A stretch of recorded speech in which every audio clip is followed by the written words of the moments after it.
Okay, I have a longer video I'm gonna make at some point, but yeah, I rode the bike pretty good and cleaned it up. She cleaned it pretty good, you know, wheels pretty good.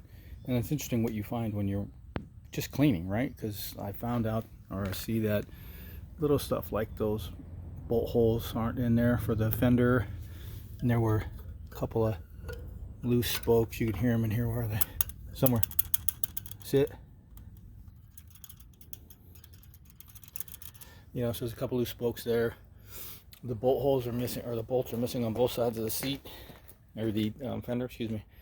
Something I thought was kind of crazy is that the shock is only held in with a cotter pin and a little key. I mean, it's not even a bolt, it's just a pin with a cotter pin at the end. It's crazy to me. That's okay. I cleaned the engine up pretty good, wiped it down. I got it underneath pretty good. I'll get it better, but I'm going to put the skid plate back on, and that'll cover it up. But I got to clean this skid plate. Also, too, I cleaned this fairing, and it came pretty good.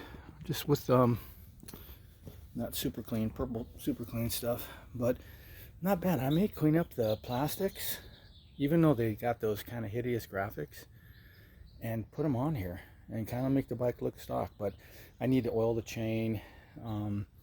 It died on me when I was in the wash, so maybe there's a bad battery connection, and I didn't know that it had to have a battery to keep running. I thought maybe it had a magneto, but you know, one thing I didn't check is the battery. So you know, part of it is you don't really know what all may be wrong with it till you start riding it, and hopefully, and that's why I usually take small rides to begin with, and then they get longer and longer as I find out or feel more comfortable that the bike is not going to die on me. I was starting to push it a little bit, and then it started back up, so I'm glad about that, because I was in the sand and it's going to have to push up an incline and stuff like that, and I didn't want to do that. But she's looking pretty good. Looking pretty good. Runs good. I had it on the street on the way home at 70 kilometers, which is about 43 miles an hour. It would probably cruise at like 50. Felt pretty good. You know, it's strong. You know, I've been riding it mostly in first gear, second gear through very, you know, slow trails, paddling in the sand and stuff like that. But to get it on the street or anywhere where you can run it, it ran pretty strong. I'm like so out of breath right now. I guess because I'm so excited. But anyway, OG Big T out of here. I'll do a longer video somewhere, and I don't know if it's today or not. But anyway, I want to have a great Sunday. It's beautiful here today. Peace.